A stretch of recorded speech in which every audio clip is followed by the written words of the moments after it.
대림절 셋째 주일 예배를 시작하겠습니다.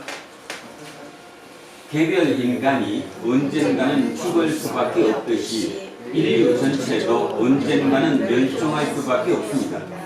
하나님을 믿는 우리는 그런 사태가 오더라도 두려워하거나 절망하지 않습니다. 하나님이 고유한 방식으로 우리 모두를 다시 살릴 것을 믿기 때문입니다. 하나님을 향해 마음을 모으십시오. 이천지란 만물들아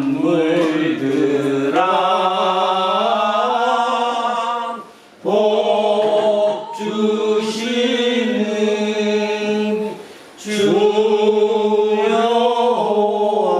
주여왕 전능성군 성자 성령 찬송하고 찬송하세. 아멘. 영광을 받으시기에 합당하신 하나님, 한 주간의 일상을 멈추고 하나님을 예배하기 위해서 믿음의 가족들이 한자리에 모였습니다. 자신의 헛된 영광을 구하다가 멸망의 길에 떨어질 우리를 위해서 하나님은 독생자 예수 그리스도를 세상에 보내셨습니다. 하늘 영광을 버리고 이 역사 안에 들어오신 예수 그리스도로 인해 온 세상이 구원받을 길이 열렸습니다.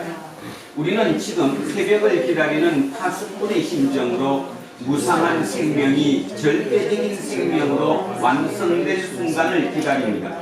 전쟁과 폭력과 미움의 질서를 제거하시고 평화와 정의와 사랑의 질서를 허락해 주십시오.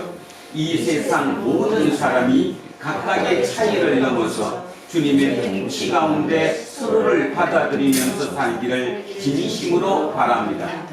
이 세상 마지막 때 다시 오시어 세상을 심판하고 완성하실 우리 주 예수 그리스도의 이름으로 기도합니다. 아멘. 자비와 긍휼함이 한없으신 하나님, 우리를 불쌍히 여겨 주십시오. 당신의 자비와 긍휼함이 아니라면 우리는 이 세상의 비루한 삶을 버텨낼 수가 없습니다. 우리 자신을 돌아보면 돌아볼수록 선하고 진실한 것이 없다는 사실을 고백하지 않을 수 없습니다. 주님, 우리에게 자비를 베풀어 주십시오.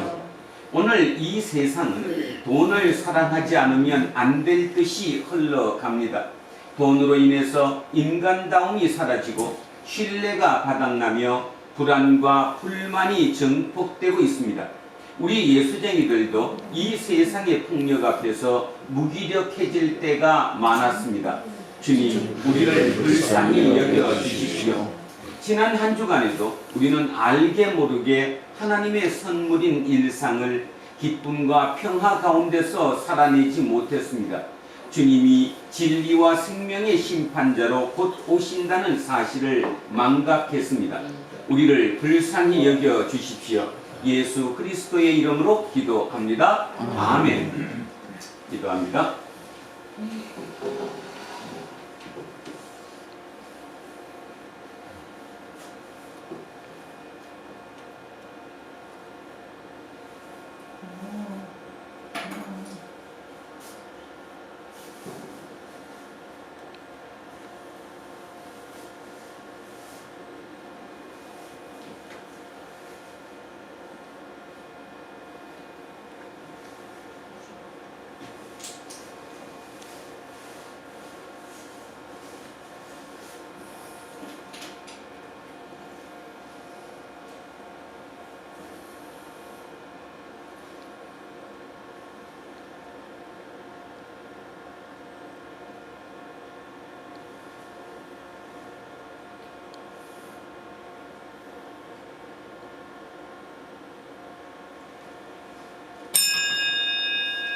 만일 우리가 우리 죄를 자백하면 그는 미쁘시고 의로우사 우리 죄를 사하시며 우리를 모든 불의에서 깨끗하게 하실 것이요 예배는 인간의 목사로서 저는 이 말씀과 교회의 2000년 예배 전통에 따라서 예수 그리스도의 이름으로 여러분에게 선포합니다.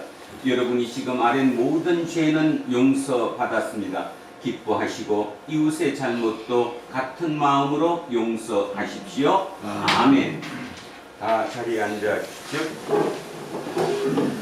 찬송가 180장 찬양하겠습니다. 180장입니다.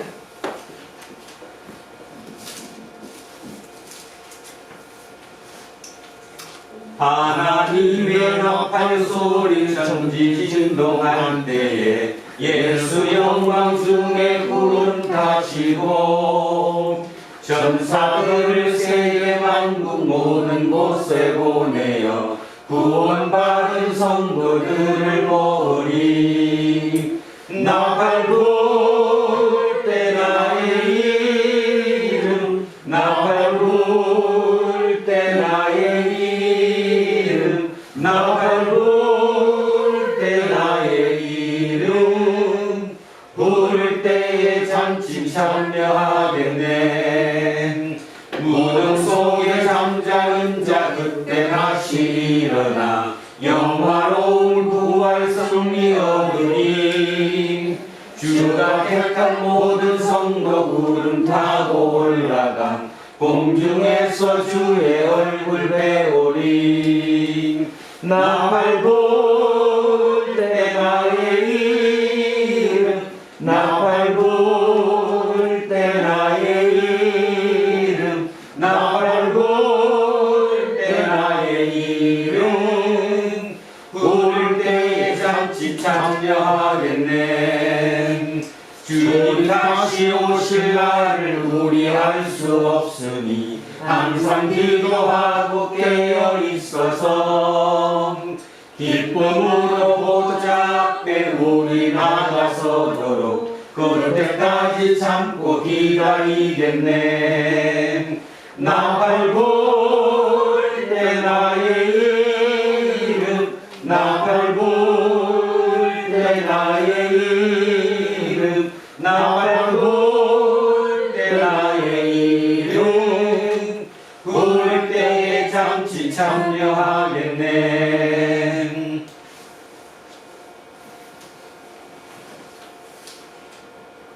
살아계시며 은혜가 한없으신 하나님 감사합니다. 지난 한 주간도 운동자 같이 지켜주시고 이렇게 하나님의 성전에 모여서 예배할 수 있게 하심을 감사합니다.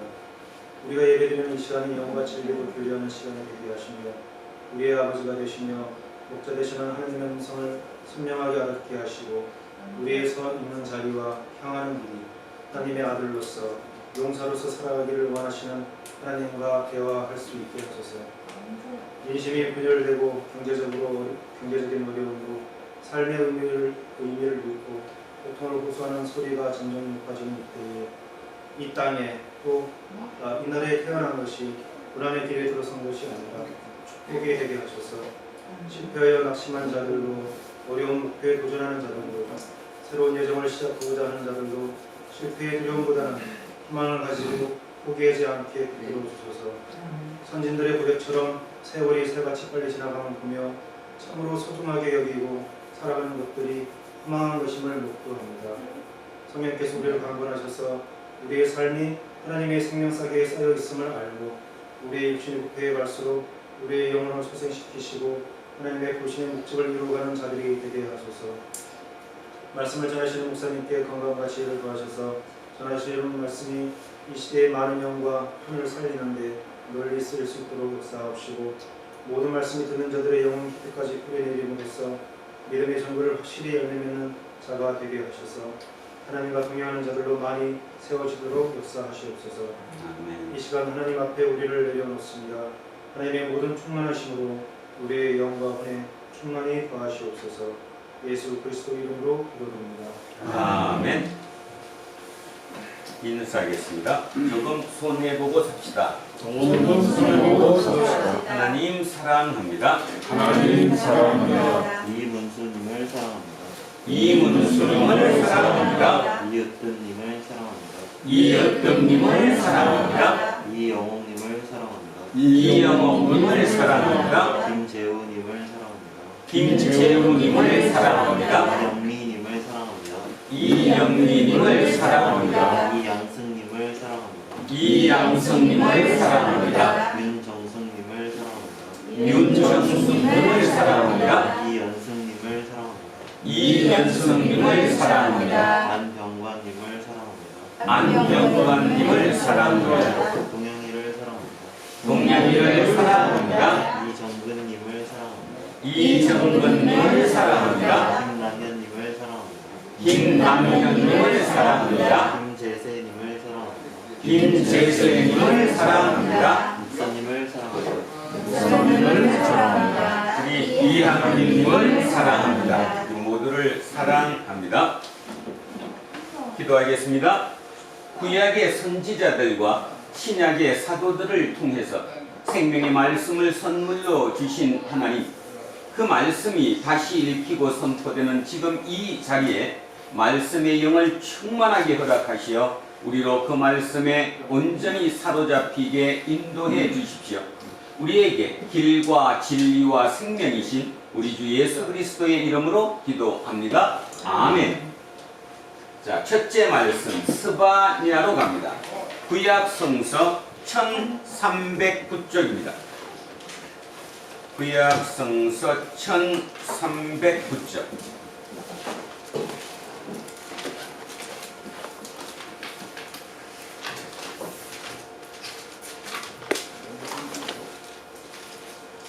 스바냐 3장 14절에서 20절까지 말씀입니다.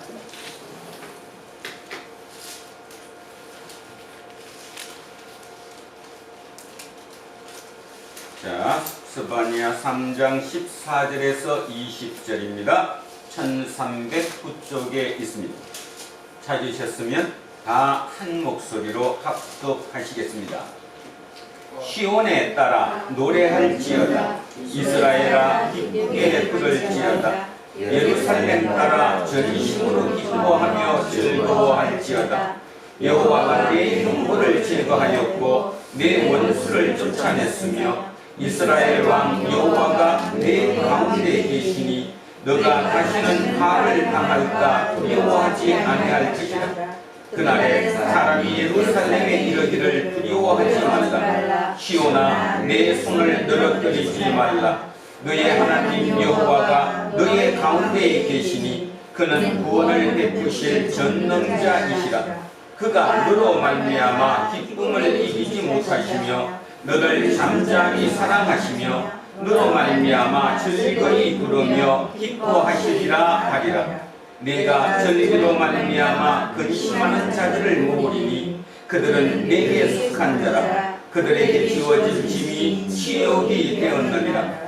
그때에 내가 너를 괴롭게 하는 자를 다 벌하고 저는 자를 구원하며 쫓겨난 자를 모으며 온 세상에서 수욕받는 자에게 칭찬과 명성을 얻게 하리라. 내가 그때에 너희를 이끌고 그때에 너희를 모을지라. 내가 너희 목전에서 너희의 사로잡힘을 돌이킬 때에 너희에게 천하 만민 가운데서 명성과 칭찬을 얻게 하리라. 여호와의 말이니라. 아멘. 자, 성시교독입니다. 오늘은 성시교독 이사야 12장으로 갑니다. 구약성서 982쪽입니다. 구약성서 982쪽 이사야 12장 2절에서 6절까지 말씀입니다.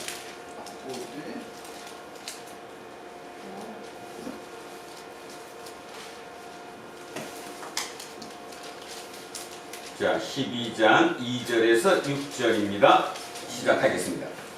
그날에 2절입니다. 보라, 하나님은 나의 구원이시라. 내가 신뢰하고 두려움이 없으리니 주 여호와는 나의 힘이시며 나의 노래시며 나의 구원이시니라. 그러므로 너희가 기쁨으로 구원의 우물들에서 물을 기르리로다. 그날에 너희가 또 말하기를 여호와께 감사하라. 그의 이름을 부르며 그의 행하심을 만국 중에 선포하며 그의 이름이 높다 하라. 여호와를 찬송할 것은 극히 아름다운 일을 하셨음이니 이를 온 땅에 알게 할지어다. 시온의 주민아 소리 높여 부르라. 이스라엘의 거룩하신 이가 너희 중에서 크신 이라 할 것이니라. 아멘. 자, 둘째 말씀 빌립보스로 갑니다. 신약성서 322쪽입니다. 신약성서 322쪽 빌립보서 4장 4절에서 7절까지 말씀입니다.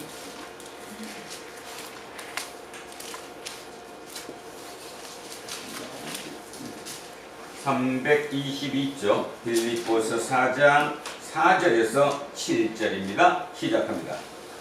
주 안에서 항상 기뻐하라. 내가 다시 말하노니 기뻐하라.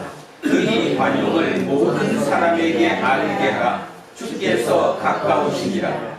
아무것도 염려하지 말고 다만 모든 일에 기도와 간구로 너희 구할 것을 감사함으로 하나님께 아뢰라.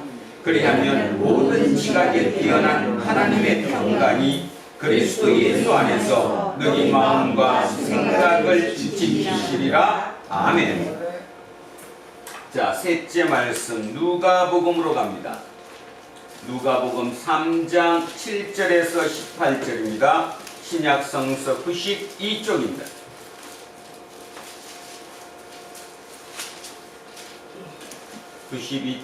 누가복음 3장 7절에서 18절 말씀입니다. 시작합니다. 요한이 세례를 받으러 나오는 무리에게 이르되 독사의 자식들아 누가 너희에게 일러 장차 올 진로를 피하라 하느냐. 그러므로 회개에 합당한 열매를 맺고 속으로 아브라함이 우리 조상이라고 말하지 말라. 내가 너희에게 이르노니 하나님이 능히 이 돌들로도 아브라함의 자손이 되게 하시리라. 이미 도끼가 나무 뿌리에 눌렸으니 좋은 열매 맺지 아니하는 나무마다 찍혀 불에 던져지리라. 우리가 물어 이르되 그러면 우리가 무엇을 하리이까? 대답하여 이르되 옷 두 벌 입는 자는 옷 없는 자에게 나눠줄 것이요 먹을 것이 있는 자도 그렇게 할 것이니라 하고 세리들도 세례를 받고자 하여 와서 이르되 선생이여 우리는 무엇을 하리이까 하며 이르되 부가 된 것 외에는 거두지 말라 하고 군인들도 물어 이르되 우리는 무엇을 하리이까 하며 이르되 사람에게서 강탈하지 말며 거짓으로 고발하지 말고 받는 급료를 족한 줄로 알라 하니라. 백성들이 바라고 기다림으로 모든 사람들이 요한을 꼭 그리스도신가 심중에 생각하니 요한이 모든 사람에게 대답하여 이르되 나는 물로 너희에게 세례를 베풀거니와 나보다 능력이 많으신 이가 오시나니 나는 그의 신발끈을 풀기도 감당하지 못하겠노라. 그는 성령과 불로 너희에게 세례를 베푸실 것이요 손에 키를 들고 자기의 파장마당을 정하게 하사 알곡은 모아 돛간에 들이고 죽정이는 꺼지지 않는 불에 태우시리라. 또 그 밖에 여러 가지로 권하여 백성에게 좋은 소식을 전하였으나. 아멘. 자, 오늘 주신 말씀으로 갑니다. 이사야 11장으로 갑니다. 구약성서 981쪽입니다. 천천히 머릿속에 그림을 그리며 오늘 주신 말씀 합독하시겠습니다. 10절부터 시작합니다. 그날에 이새의 뿌리에서 한 싹이 나서 만민의 기치로 설 것이요 열반이 그에게로 돌아오리니 그가 거한 곳이 영화로우리라. 그날에 주께서 다시 그의 손을 펴사 그의 남은 백성을 아수르와 애굽과 바드로스와 후스와 엘람과 시날과 하맛과 바다 섬들에서 돌아오게 하실 것이라. 여호와께서 열방을 향하여 이스라엘의 쫓긴 자들을 모시며 땅 사방에서 유다의 흩어진 자들을 모으시리니 에브라임의 질투는 없어지고 유다를 괴롭게 하던 자들은 끊어지며 에브라임은 유다를 질투하지 아니하며 유다는 에브라임을 괴롭게 하지 아니할 것이요 그들이 서쪽으로 블레셋 사람들의 어깨에 날아앉고 함께 동방 백성을 노략하며 에돔과 모압의 손을 대며 암몬 자손을 자기에게 복종시키리라. 여호와께서 애굽 해만을 말리시고 그의 손을 유브라데 하수 위에 흔들어 뜨거운 바람을 일으켜 그 하수를 쳐 7갈래로 나누어 신을 신고 건너가게 하실 것이라. 그의 남아있는 백성 곧 아수르에서 남은 자들을 위하여 큰 길이 있게 하시되 이스라엘이 애굽 땅에서 나오던 날과 같게 하시리라. 아멘. 자, 오늘은 오래된 미래 하나님의 나라라는 제목으로 하나님의 말씀의 은혜를 나누고자 합니다. 이제 벌써 11장을 지나갑니다. 솔직히 마음속으로 거북하시지요. 이사야 말씀을 다시 우리가 듣는 게 굉장히 거북할 것 같습니다. 거북하다고 해서 듣지 않는 거와 듣는 거는 또 차이가 나겠죠. 왜 거북할까? 오래된 질문으로 다시 한번 생각해 보겠습니다. 사람들은 사람이 누구냐? 우리가 누구냐? 라는 질문을 하게 됐죠. 인간이 누구인가에 대해서 끊임없는 질문을 해왔습니다. 정답은 없어요. 뭐게 정답인지도 잘 모르지요. 그런데요, 세상 사람들이 우리가 누구냐, 인간이 뭐냐, 정답을 모른다고 할지라도 우리 예수쟁이들은 정답을 알아야 합니다. 그리고 압니다. 우리가 누구인지를. 우리는 피조물이지요. 식상하게 듣습니다. 피조물. 그래, 피조물이래. 맨날 목사님 설교할 때마다 뭐 피조물 얘기해. 그냥 식상하게 피조물이라는 단어를 듣습니다. 피조물이 무엇입니까? 피조물은 만든 주인이 있다라는 거지요. 내가 주인이 아니라는 것입니다. 내가 주인이 아니라는 것. 그게 피조물입니다. 자, 그런데요, 세상에는, 이 지구별에는 모든 게 다 피조물입니다. 지금 여러분 앞에 있는 책상, 이 앞에 있는 꽃, 여기 있는 이 강단, 뭐 모든 거 어느 하나 예외 없이 모두가 만들어진 피조물이지요. 그죠? 그런데 유독 그 중에서, 그 많은 피조물 중에서 유독 인간만은 하나님이 만드실 때 우리 속에 하나님의 형상을 집어넣어 주셨습니다. 하나님의 형상이 뭐냐? 모습일까? 뭐 모습일 수도 있겠죠. 그러나 하나님의 형상이 가장 중요한 것은 생각할 수 있는 능력입니다. 생각을 할 수 있는 능력. 그래서 다른 말로 또 표현을 바꾼다면 상상력을 주셨고요. 상상력을 주셨다는 게 무슨 뜻일까? 바로 창조하라는 능력입니다. 창조할 수 있는 능력을 줬다는 거예요. 하나님은 창조하셨습니다. 그 하나님이 창조할 수 있는 그 창조력을 우리 인간에게만 주셨다는 거예요. 그래서 이 지구별의 그 많은 피조물 중에 인간만이 창조의 능력을 가지고 있죠. 그래서 인간이 창조의 능력을 가지고 여기까지 왔습니다. 이제 인간의 창조 능력으로 뭐까지 만들어내냐 하면 인공지능까지 만들어냅니다. AI라고 부릅니다. 우리는 지금 너무 식상하게 들어서 AI 그러지만 진짜 인류 역사에 엄청난 새로운 전환기를 맞이하는 시점으로 인간의 능력이 업그레이드 되었다, 그런 말이죠. 자, 여기에서 다시 들어가면 우리가 누군지를 정확하게 알아야 한다. 그러면 피조물이 뭐냐? 피조물은 내 스스로 내 안에, 내 속에 생명의 근원을 갖고 있지 않은 존재가 피조물입니다. 피조물은 다시 얘기하면 밖에 있는 어떤 것에 도움 없이는 절대로 존재할 수 없는 것, 그게 피조물이에요. 자, 그러면 우리가 왜 피조물입니까? 산소가, 공기가 10분만 멈춘다고 가정하면 여러분은 다 죽습니다. 왜 죽어요? 피조물이니까 스스로 살 수 있다는 능력이 없어요. 그죠? 그 다음 지금 바이러스 얘기하지만 물론 저 바이러스가 우리에게 공격을 하고 피해를 줘요.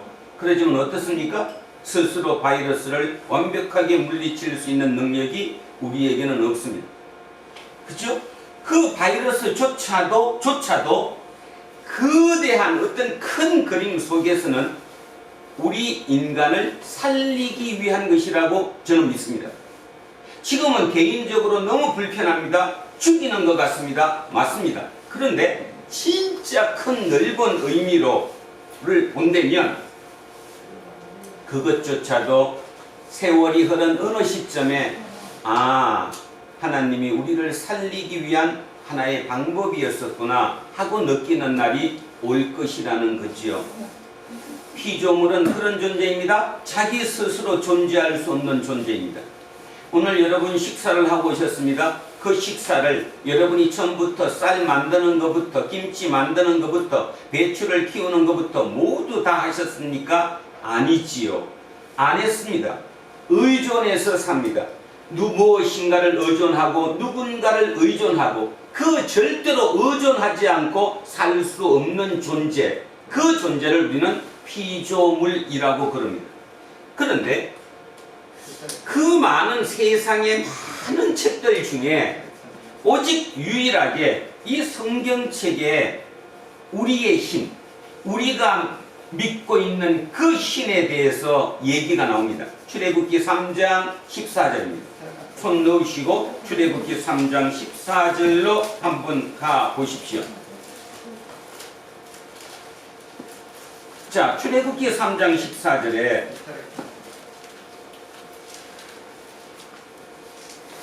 제가 읽습니다. 하나님이 모세에게 이르시되 나는 스스로 있는 자이니라. 뭐라고요? 스스로. 뭐라고 그랬어요 지금? 나는 스스로 있는 자입니다. 모세가 자기의 신에 대해서 하나님이 모세를 택하셔서 출애굽의 리더로 세우셨습니다. 모세가 내가 우리 백성들에게 가서 당신을 어떻게 얘기하면 됩니까? 이름이 무엇입니까? 물었더니 그분은 뭐라고 얘기했다는 거예요 지금? 나는 스스로 있는 자라고 했다는. 이걸 풀면 뭔 뜻입니까? 나는 스스로 존재하는 자예요.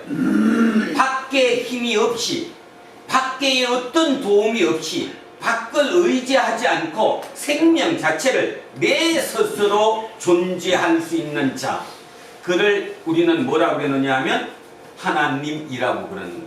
그래서 하나님은 무슨 주예요? 하나님은 창조주예요. 창조주는 자기 스스로 존재하는 거예요. 누군가에게 의존할 이유가 전혀 없다는 거예요. 누군가의 도움 없이도 스스로 살아간다는 거예요. 그래서 우리는 그 하나님을 믿는 거예요. 그게 정확하게 머릿속에 캐치가 되지 않으면 날마다 헷갈리는 거예요. 날마다. 그래서 우리의 정체성을 못 느껴요. 그래서 날마다 남들하고 똑같이 살아요. 남들 불평하면 따라서 똑같이 불평하고 남들이 하하면 자기도 따라서 하하고 그냥 자기로 살지 못한다는 거예요. 그러면 그렇게 된 이유가 뭘까? 내가 누군지를 자꾸 잊어먹는 거예요. 왜 잊어먹느냐? 내가 피조물인데 10분만이라도 공기가 없으면 나는 죽는데, 다시 얘기하면 누군가에 의존하지 않고 내 스스로는 존재할 수 없는데, 그런데도 불구하고 본인 스스로는 내가 창조주라고 느끼는 거죠. 왜 느낄까요? 아까 말씀드렸잖아요. 하나님의 형상, 그 창조할 수 있는 능력을 우리에게 주셨기 때문이라는 거예요. 그러면 여기서 답이 나오잖아요. 맨 처음 시작할 때는 맞아, 나는 피조물이야. 그래서 저분은 나의 신이고 나의 주님이야. 그렇게 가요, 그죠? 그러다가 이제 같이 그 주님의 도움과 그 주님과 동력하면서 세상에서 내 힘을 키웁니다. 새로운 창조를 이뤄요. 그래서 어느 정도 위치가 돼요. 창조력이 커져서 내가 무언가를 이루게 되면 내 힘이 생기죠. 힘이 생기면 주변에서 나에게 굽신거리기도 하고, 그죠? 무언가를 나를 이렇게 업그레이드 시켜준단 말이에요. 그러니까 그때부터 본인이 착각하는 거예요. 어떻게 착각할까? 아, 내가 주인이구나. 내가 주인이구나. 여러분, 예배가 뭘까요? 예배가. 오늘 여기 왜 나오셨습니까? 예배는 진짜 오늘 우리 안 집사님 기도하셨던 것처럼 나를 완전히 버리는 거예요. 그 나를 버린다는 게 뭔 뜻이냐면 세상적인 위치, 세상적으로 내가 갖고 있는 누리는 어떤 부, 하여튼 세상에 갖고 있는 내 창조력에 의해서 만들어낸 내 그 틀을 완벽하게 벗어내리면 이제 진짜 하나님의 말씀이 들리는 거예요. 피조물로서 창조주의 말씀이 들린다, 그런 말입니다. 그런데 내가 이미 이만큼 돼 있거든요. 그 상태를 놓고 내 위치를 놓고 내 지위를 놓고 내 권력을 놓고 하나님을 들으면 들리질 않는 거예요. 들릴 이유가 없죠. 내 기준으로 들으니까. 그러니까 어느 정도 인간은 작은 존재예요. 인간이 어느 정도 작은 존재인데 그 존재가 내가 창조주임을, 내가 주인임을 인정하고 그렇게 들어간 상태에서 하나님의 메시지, 하나님의 말씀을 아무리 들어야 그냥 꿈 같은 얘기예요. 꿈 같은 얘기. 그리고 속으로 뭐라고 그러냐? 당신 가만히 있어. 내 하다가 내가 힘들 때, 내 일이 뭐가 잘 안 될 때 그때 당신한테 부탁할게. 오늘 그래서 나오신 거예요. 내 스스로 할 수 없는 어떤 일이 될 때 내가 당신한테 도와달라고 할 때 할게. 그때 도와주세요. 지금은 당신 없이도 내가 누리고 사는데 전혀 지장이 없습니다. 예배는 그래서 굉장히 중요합니다. 저는 진짜 예배가 중요하다고 생각합니다. 예배는 충전하는 것이며 예배는 다시 내가 누구인가로 돌아가는 거예요. 내가 누구인가로 돌아가면 겸손해질 수밖에 없고 더불어 살 수밖에 없습니다. 더불어 산다고 판단이 되면 여러분 덜 불편합니다.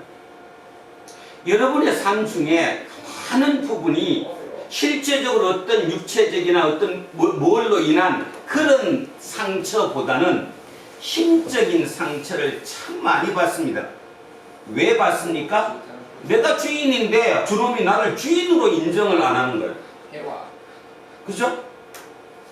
아, 지보다 내가 더 위인데, 주인인데, 그놈이 감히 나를 공격을 해. 그렇다고 맞짱 뜰 수는 없고, 그치? 속으로 막 끓는 거예요. 그리고 그 상처 속에 악이 가득해지는 거예요.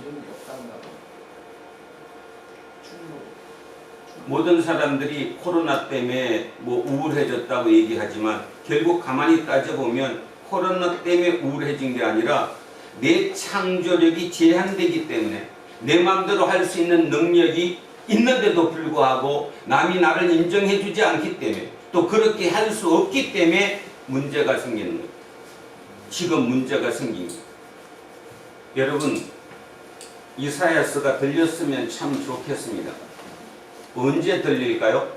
내가 진짜 겸손해질 때, 내가 피조물임을 인정할 때, 그렇다고 해서 내 삶이 지금 상당히 좋다고 할지라도 이 삶조차도 누군가의 희생을 통하고 누군가의 도움을 통해서 내가 누리고 있다는 사실을 인정할 때, 그때 남에게 진정으로 먹다가 남은 부스러기를 던져주는 것이 아니라 내 먹을 양식을 떼어서 같이 나눠 먹을 수 있는 거죠. 왜 오늘 설교 제목을 오래된 미래라고 잡았을까요? 이 말이 안 맞잖아요. 오래됐다는 말은 과거 아닙니까? 미래인데 왜 미래가 오래됐을까? 여러 의미가 있지만 저는 이렇게 생각합니다. 이미 미래는 왔습니다. 근데 그 미래가 왔는데도 불구하고 그 미래가 왔다가 또 없어져 버리는 거죠. 끝없이 우리는 또 미래를 추구해야 돼요. 앞을 바라봐야 되고 우리가 저 미래를 만들어 나가야 된다는 거죠. 이미 왔음에도 불구하고 아직이라는 거예요. 이걸 신학적으로 이미 아직이라고 그러죠. 이미 already 왔는데 yet 아직이라는 거예요. 이 사이에서 우리는 지금 살아가고 있는 것입니다. 결국 인간이 만들어야 될 나라, 가장 인간이 인간답게 살 수 있는 그 나라는 어딜까? 하나님의 나라다. 그러면 하나님의 나라가 뭘까? 하나님의 나라는 내가 피조물임을 인정하는 것. 내가 피조물임을 인정하는 것. 그 피조물임을 인정하면 모두가 서로 더불어 함께 살아갈 수 있다는 것. 이걸 이 머릿속에 생각 속에 완벽한 기초로 토대로 쌓아놓고 여기서 모든 게 흘러나와야 되는 겁니다. 그런데 많은 경우 지금 우리는 내 생각 속에 주인이 나입니다. 나. 하나님의 나라가 아니라 나의 나라죠. 그리고 하나님이 계시긴 계신데 그 하나님은 나의 나라를 확장시켜주고 보호해주고 지켜주고 이것을 더 발전하게 해주시는 그분이기 때문에 하나님이 필요한 거지 하나님의 나라에 내가 필요한 게 아닌 전혀 주와 객이 뒤밖에 있는 이 상태 속에 우리의 생각이 굳어져 있기 때문입니다. 그러면 다시 한번 그 얘기하겠습니다. 왜 그렇게 굳어졌을까? 좀 전에 말씀드렸죠. 하나님이 우리에게 하나님의 형상을 주셨어요. 하나님의 형상을 주셔서 본인과 동력자가 되게 하셨고 이 땅에 우리를 살아가면서 우리가 이 땅에 새로운 창조력을 가지고 무언가를 만들어 가기를 원했던 거예요. 그래서 하나님의 형상을 저를 비롯한 여러분 모두에게 다 그 형상을 가지고 있어요. 어느 날 인간이 내가 주인인 양 착각이 들기 시작한 거죠. 왜 착각이 들었을까요? 성공했으니까. 세상적으로 성공했으니까, 부를 쌓았으니까, 권력을 쌓았으니까, 지위가 높아졌으니까.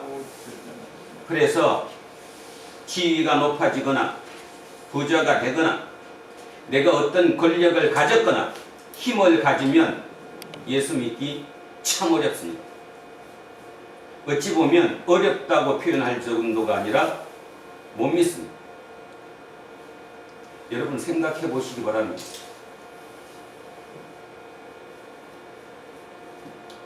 이율배반적인 거죠. 하나님이 우리에게 그런 능력, 생각할 수 있는 능력, 창조력을 주신 이유는 자기와 동력을 하기 위해서 우리에게 줬는데 정작 우리는 그 능력을 가지고 내 거를 쌓아놓고 이제 저 하나님은 주인이 아니라 내가 주인이라고 착각하고 산다는 거예요. 그래서 거기서 모든 문제가 생기는 거예요. 그러다가 보니까 지구의 한정된 자원 속에 누군가가 더 많은 걸 차지하다가 보니까 차지하지 못한 빈자들, 하층민들이 생길 수밖에 없는 거예요. 논리를 만듭니다. 인간이 어떻게 만들었어요? 인간은 삶은 정글이다. 약육강식이다. 진 거는 네 탓이지 내 탓이 아니다. 라고 얘기를 한다는 거죠. 그죠? 약육강식이다. 무조건 성적순이다. 네가 공부 안 해서 그런 거 아니냐라고 몰아간다는 거죠. 우리는 지금 그 세대 속에서 살아가고 있습니다. 그 공부를 하고 살아왔고요. 그걸로 이 머리가 꽉 채워져 있습니다. 그래서 우리 생각으로는 미래를 열 수가 없습니다. 여러분 미래를 왜 못 열까요? 어느 정도 여기 지금 제 앞에 여기 있습니다. 여기 비었습니다. 이게 이제 서서히 차졌습니다.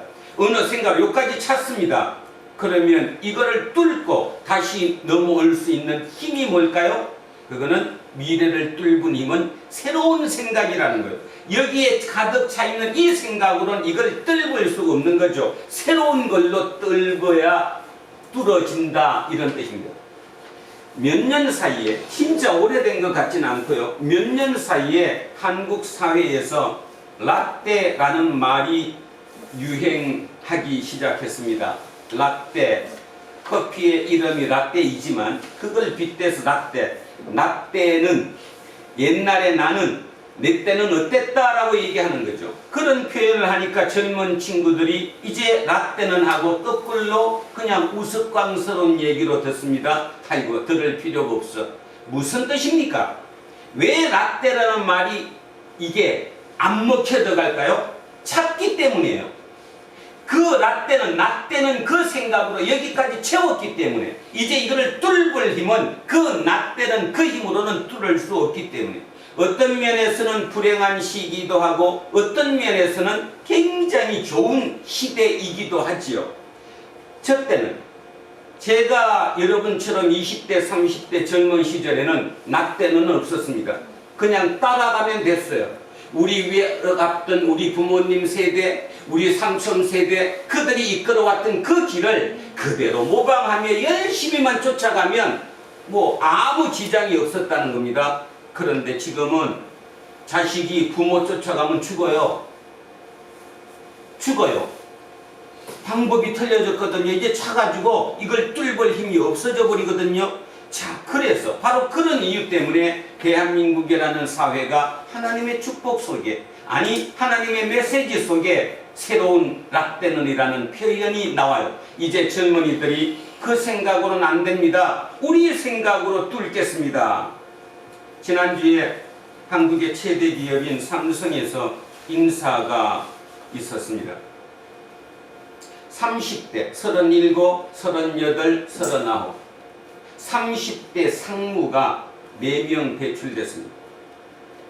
삼성이라는 세계적인 기업에서 37, 38, 39 여러분이 생각하면 아직도 진짜 뭘 모른다고 생각하는 그들을 파격적으로 상무로 꼽았습니다.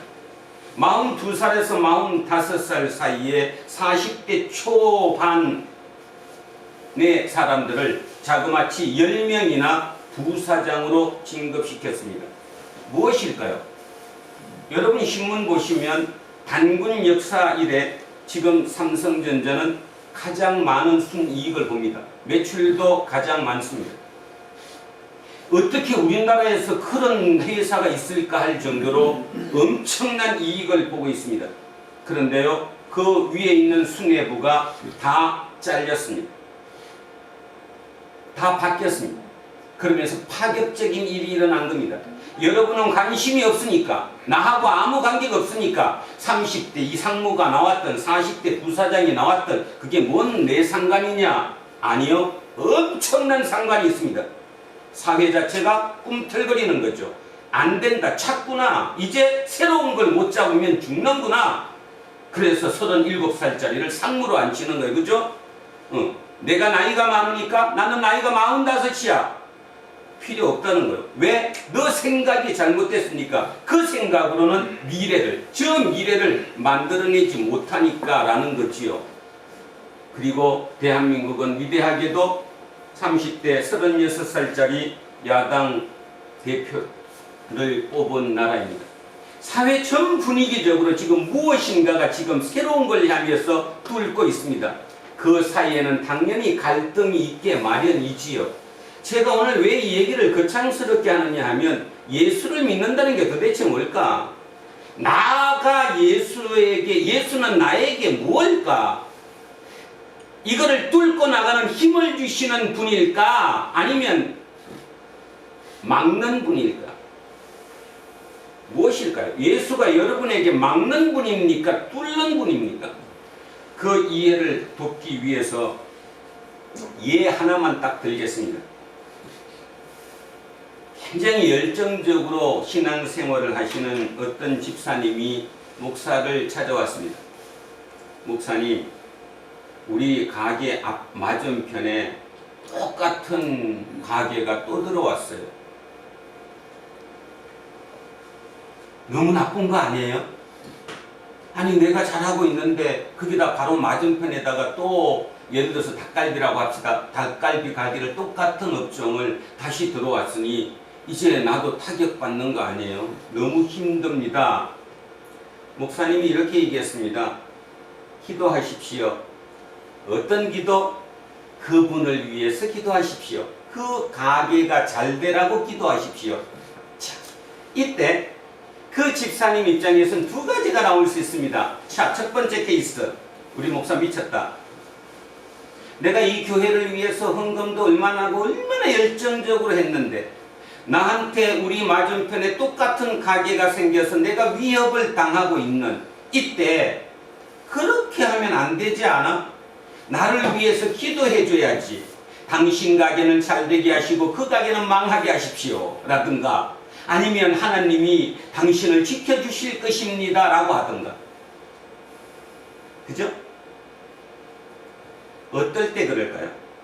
그 집사님이 힘이 있을 때. 어떤 힘이 있습니까? 헌금 많이 하죠. 신앙생활 잘하죠. 우리 교인들 모두가 저분 대단하다고 생각하는 그 힘을 가졌기 때문에. 안 듣죠. B라는 집사가 있다고 칩시다. 그분도 똑같은 상황에서 목사님께 왔습니다. 똑같이 목사가 얘기합니다. 집사님, 그 상대편 그 가게가 잘 되라고 기도하십시오. 그분은 겸손했습니다. 무슨 이유가 있겠지. 그래, 우리는 피조물이야. 더불어 살아야 돼. 기도해야지. 억지로나마 기도를 하게 됐습니다. 그러니까 그쪽 상대편 그 식당 주인이 미워 보이지 않습니다.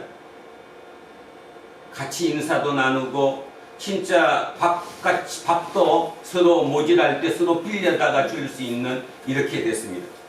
세월이 2, 3년 흐르다가 보니까 그 골목 전체가 닭갈비 골목이 됐습니다. 좋아졌습니까? 나빠졌습니까? 좋아졌지요. 그런데 우리는 어느 틈인가 대한민국 우리는 특히 우리 자식들은 그거 못 이깁니다. 목사가 상대편 가게를 위해서 기도하라고 그러면 미친 목사라고 얘기합니다. 그 교회 안 갑니다. 무슨 얘기죠 이게? 그래서 우리는 하나님의 나라를 만들어내지 못합니다. 인내하지 못하기 때문에, 확신이 없기 때문에, 믿음이 없기 때문에. 근데 그게 믿음 없다고 생각하지 않는다는 거죠. 이미 내가 피조물이 아니라 주인이 된 상태였기 때문에 그렇다, 그런 뜻입니다. 그런 의미에서 내 생각 속에 어떤 생각의 바탕을 가지고 있느냐가 절대적으로 우리의 삶을 드러낸다는 거죠. 자, 그래서 미래를, 오래된 그 미래를 우리는 다시 만들어내야 할 시점이 도래했다라는 것입니다. 지금 우리는 다른 걱정하지 마십시오. 내 자식이 어떻게 될까? 우리 집이 어떻게 될까? 내가 더 늙어서 굶어 죽질 않을까? 그런 걱정 붙들어 매시고 기도하십시오. 어떤 기도를 해야 합니까? 진짜 하나님의 나라 미래를 어떻게 만들지? 고통이 따릅니다. 고통 없이 기도되는 것은 단 하나도 없거든요. 내 모든 욕심을 내려놓고 진짜 하나님을 만나셔야 합니다. 그래서 그 만난 걸로 여기 다시 들어가면 내 속에 있던 하나님의 형상이 다시 회복될 것이라는 거죠. 그 회복될 때 이사야서는 잘 들릴 겁니다. 진짜 잘 들릴 거라는 거죠. 자, 그래서 오늘 이거 그대로 놔두고 촬영하지 말고, 자, 잠깐 이 얘기 먼저 하겠습니다. 지난 국민의힘 선거대책위원회 발대식에 2030 대표로 김민규라는 고등학교 3학년 학생과 백지원이라고 하는 20대 여성의 대표 연설을 했습니다. 자, 미리 제가 모두 말씀드립니다. 어떤 누구를 공격하고자 함이 아니라는 것을 전제 조건으로 깔고 제가 이사야서를 하면서 이 두 개를 들으시고 비교하면서 이사야가 선포하는, 이사야가 연설하는 그 연설이 미래를 향했는지 과거를 향했는지 한번 비교하시라고 듣는 거니까 미리 제가 얘기했습니다. 어떤 정치적인가 아무것도 깔린 게 없으니까 자, 한번 들어보십시오. 자, 첫 번째 김민규.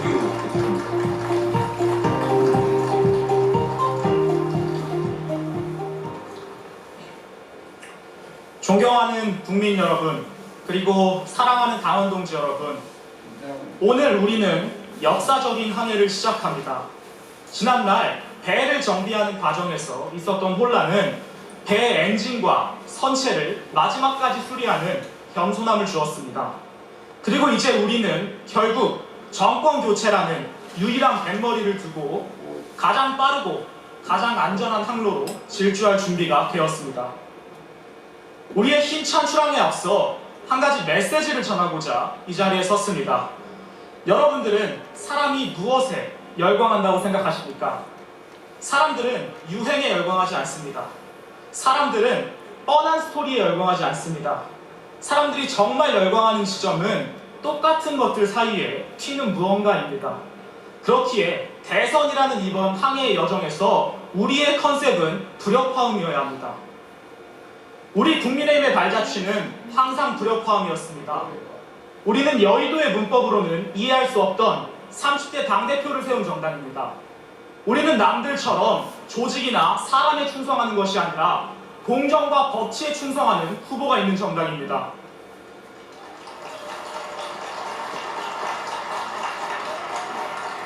남들은 우리를 불협화음이라고 조롱했지만 우리는 끝내 그것이 하나의 멋진 작품임을 증명해냈습니다. 그것이 우리가 이겨온 방식이고 우리는 이번에도 그렇게 승리할 것입니다.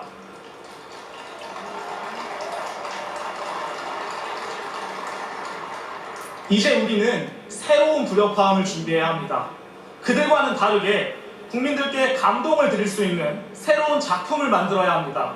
그래서 작품 만들 때 참고하시라고 아껴두던 김민규표 한정판 비단 주머니를 공개합니다. 첫째로 어제가 아니라 내일을 준비하는 우리가 되었으면 좋겠습니다. 문재인 정부의 독선과 실정 누구보다도 잘 알고 있습니다. 하지만 저는 이 자리에서 이렇게 호소합니다. 어제의 잘못된 세력을 비판하되 미래를 설계하는데 더 몰두해 주십시오. 야당의 탓을 하는 것, 국민의 탓을 하는 것, 전 정부의 탓을 하는 것, 우리는 지난 5년간 수도 없이 봐왔습니다. 우리는 그런 구태의 화음과는 다를 것입니다. 그리고 달라야만 합니다. 윤석열 정부는 지금까지 볼 수 없었던 새로운 불협화음을 낼 것입니다.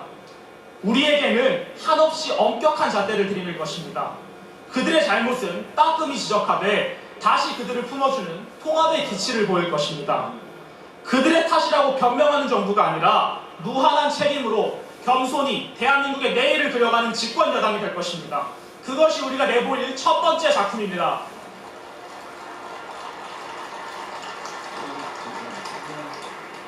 둘째로 우리는 정당의 정부가 되어서는 안 됩니다.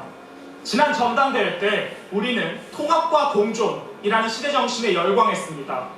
그리고 그 새로운 시대정신은 우리 국민의힘의 가장 강력한 무기가 될 것입니다. 우리 국민의힘의 정부도 민주당의 정부도 되지 않을 것입니다. 우리는 오직 위대하신 국민이 세우실 대한민국의 정부가 될 것입니다.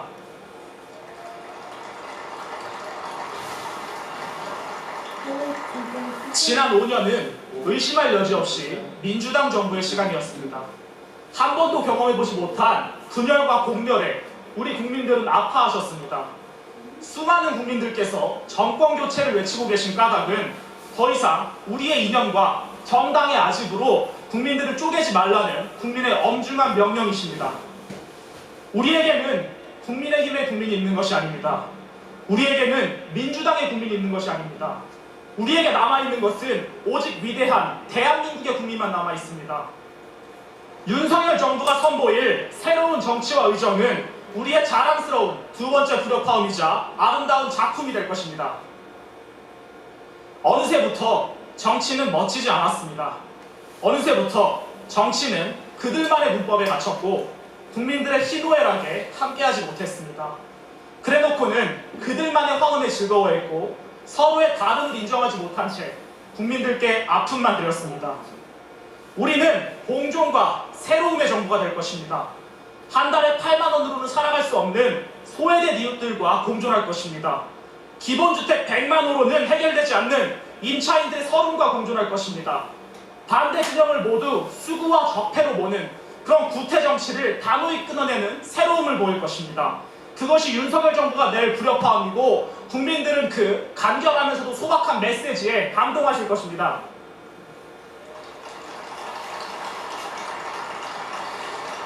존경하는 국민 여러분, 저는 꿈이 있습니다. 권력보다는 국민을 향한 사랑을, 대통령직이라는 트로피보다는 공정과 상식이라는 철학을 먼저 하는 대통령이 제가 처음으로 투표하는 그런 대통령이 되었으면 좋겠습니다. 지켜봐 주십시오. 윤석열 정부와 우리가 함께 써내려갈 굴욕파원의 악보는 머지않아 우리 국민의힘이 항상 그래왔던 것처럼 최고의 걸작으로 국민들께 평가받을 것입니다. 그 길에 함께 해주십시오. 우리의 예술은 시작되었습니다. 감사합니다. 감사합니다. K곳의 꿈이 담긴 힘을 위에 북대다가 배를 들어보도록 하겠습니다. 큰 박수로 환영해 주시기 바랍니다.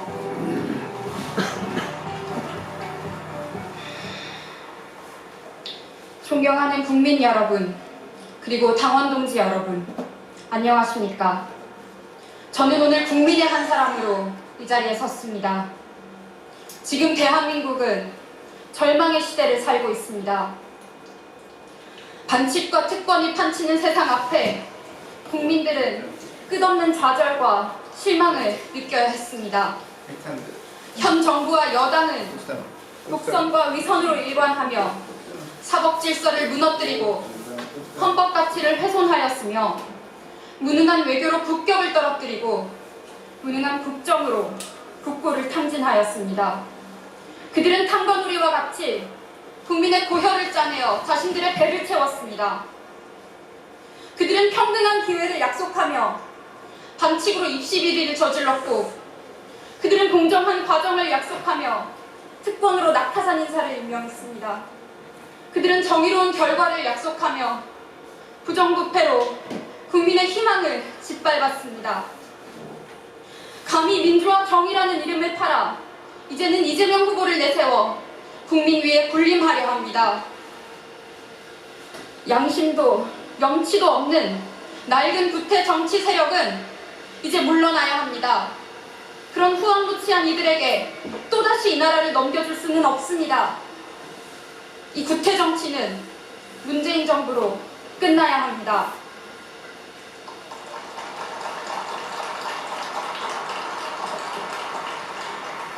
지금 대한민국은 국가 존망의 기로에 놓였습니다.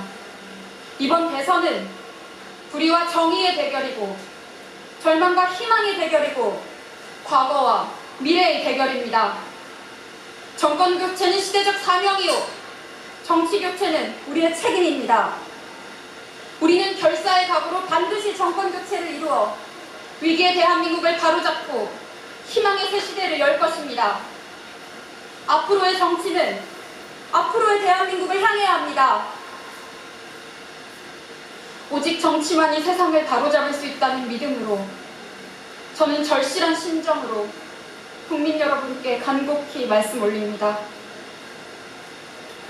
지금 이 순간에도 생업의 절벽에 내몰려 치열하게 살아가고 계신 국민 여러분, 벼랑 끝에 내몰려 매일매일 힘겹게 살고 있는 우리 청년들과 평생을 헌신하고 희생하신 부모님 세대를 생각하며 저는 가슴이 찢어지고 눈물이 납니다. 저는 나라다운 나라에서 살고 싶습니다. 저는 국민이 주인 되는 나라에서 살고 싶습니다. 저는 자유롭고 정의로운 대한민국에서 살고 싶습니다.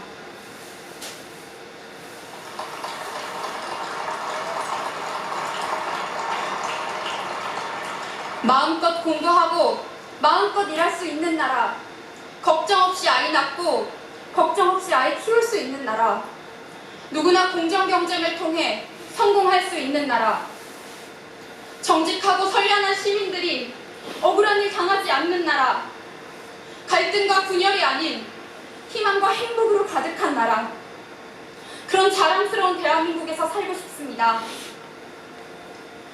그 나라, 우리가 만들어야 합니다. 우리의 미래는 우리가 직접 선택해야 합니다. 국민의 힘을 모아 이 땅의 공정과 상식을 바로 세워야 합니다. 옳은 방향으로 정권 교체와 정치 교체를 이루어야 합니다. 우리는 반드시 승리해야 합니다.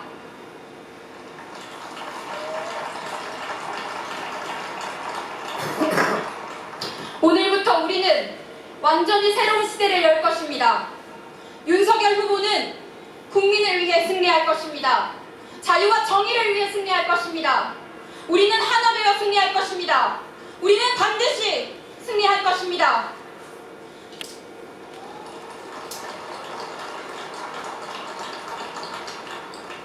(2022년 3월 9일은) 새로운 역사가 시작되는 날이 될 것입니다.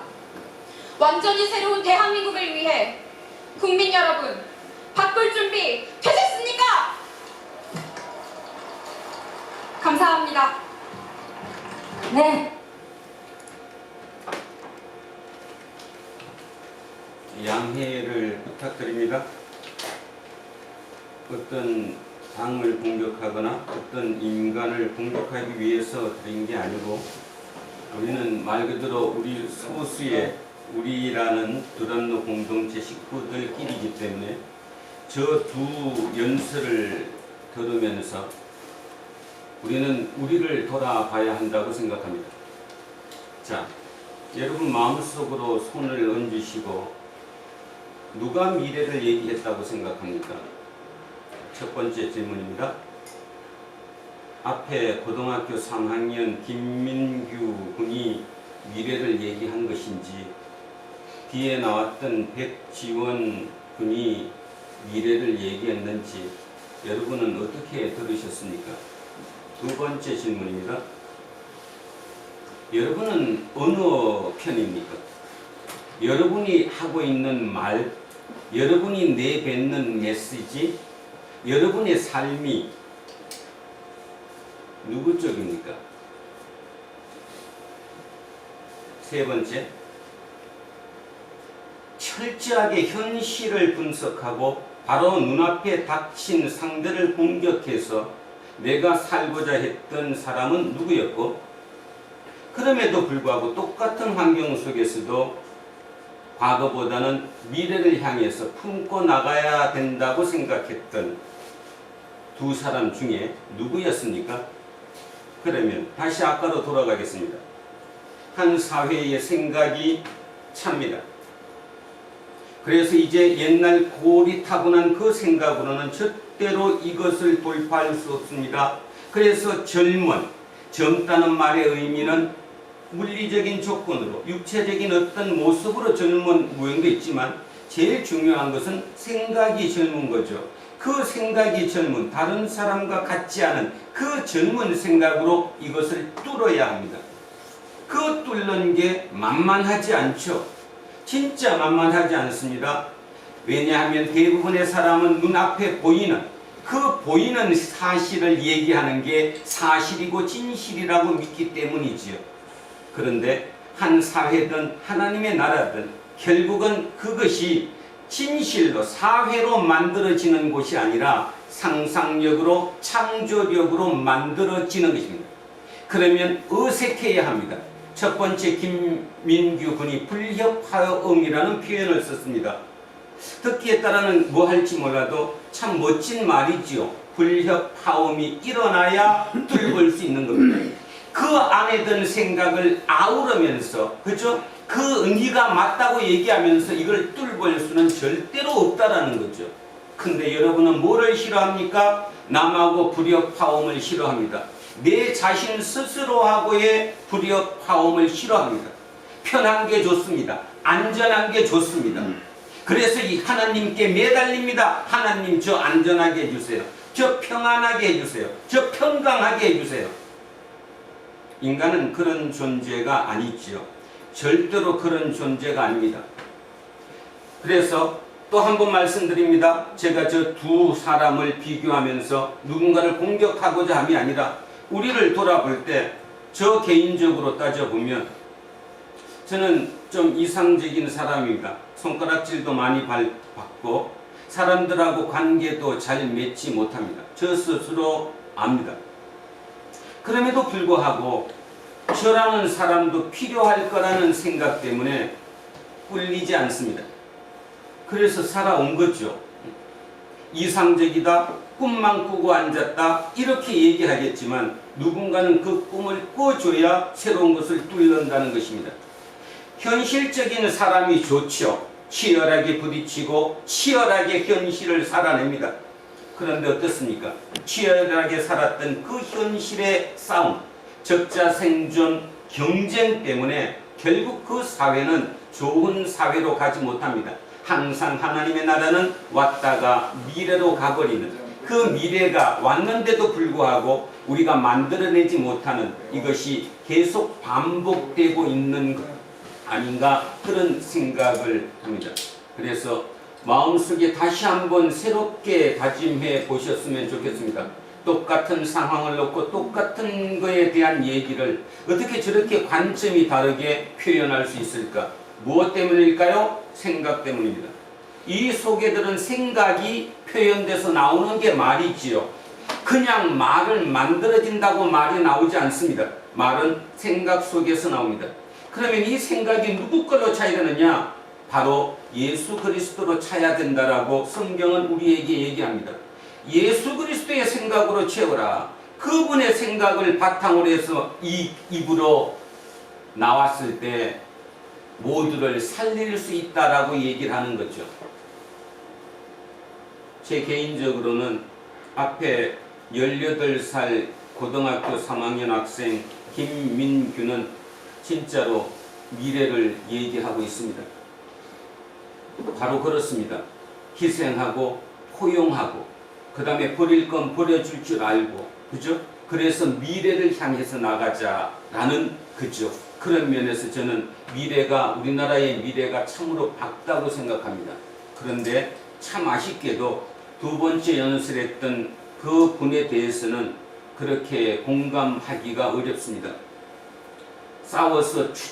싸워서 만들어내는 것이 미래가 절대로 아니라는 거예요. 그런데 우리는 그렇게 교육을 배웠어요. 상대를 공격하고 싸워서 결국 내 거를 취해야 한다라고 믿어왔던 거죠. 알게 모르게 그게 내 생각 속에 채워져 있어서 내 삶도 그런 식으로 표출되고 있다는 것입니다. 다음 한 주 부탁드립니다. 내 행동 하나하나, 내 삶 하나하나를 바라보면서 나는 어떤 삶을 살고 있는가를 생각해 보셔야 합니다. 육체적인 나이로 많고 적음을 떠나서 진짜 내가 미래가 될 수 있는가? 희망이 될 수 있는가?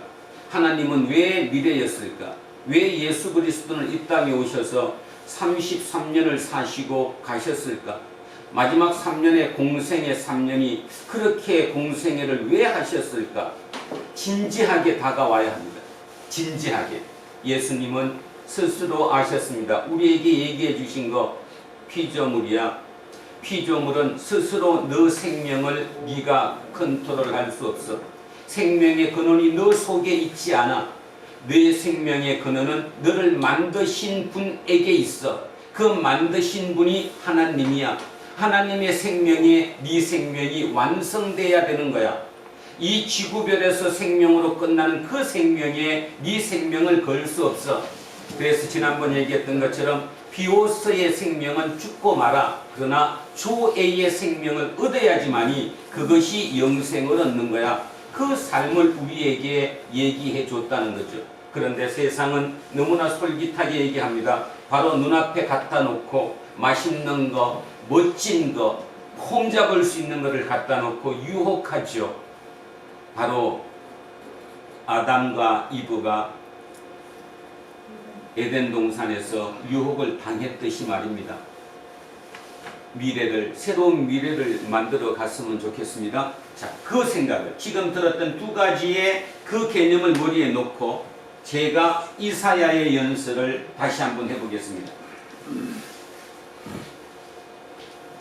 자, 이게 이사야의 연설입니다. 이사야의 연설이 그러면 어떤 연설인가를 여러분이 캐치하셔야 됩니다. 그날에 이새의 뿌리에서 한 싹이 나서 만민의 기치로 설 것이요 열방이 그에게로 돌아오리니 그가 거한 곳이 영화로우리라. 자, 만민의 기치로, 아까 김민규가 얘기할 때 윤석열의 기치로, 새로운 미래의 기치로, 이 기치라는 말을 쓰죠. 기치, 깃발입니다. 깃발. 어떤 깃발을 보고 우리의 그 생각이 같은 사람끼리 그 깃발 아래 모여야 된다는 것처럼 우리의 깃발은 이사야는 이렇게 얘기하는 거예요. 이새의 뿌리에서 난 한 싹이 만민의 기치가 될 거다. 그가 누군지를 우리는 이미 안다는 겁니다. 이미 누구예요? 예수 그리스도. 예수 그리스도가 우리의 깃발이에요. 우리의 기치예요. 그러니까 그 분의 기준으로 내가 사는 거예요. 그렇게 살면 되는 거예요. 그러면 거기서 주는 그 행복감은 어마어마한 거예요. 엄청난 거라는 거죠. 자, 그 다음 그날에 주께서 다시 그의 손을 펴사 남은 백성을 아수르와 애굽과 바드로스와 구스와 엘람과 시날과 하맛과 바다 섬들에서 돌아오게 하실 것이다. 자, 이미 이스라엘 유다는 망했어요. 그래서 그 망한 사람들을 뿔뿔이 흩어놨죠. 여기저기 저기로 막 흩어놨습니다. 우리 민족 한번 따져볼까요? 자, 대한민국이 지금 디아스포라가 전 세계에서 두 번째 많다고 얘기하죠. 한 860만 명 된다고 합니다. 전 세계로 곳곳에 흩어져 있습니다. 그 중에서도 많이 흩어진 곳 한번 생각해 보십시오. 자, 미국에 흩어졌습니다. 어떻게 미국으로 흩어졌습니까? 일제강점기 시대의 하와이에 사탕수수 농장으로 갔던 그분들의 후예를 통해 들어갔습니다. 자, 만주라고 부르는 연해주로 갔습니다. 지금 조선족이라고 부르는, 그죠? 네, 글로 갔습니다. 그 다음에 저쪽 블라디보스톡으로 연해주로 갔던 사람들은 강제로 당해서 중앙아시아 쪽으로 옮겨갔습니다.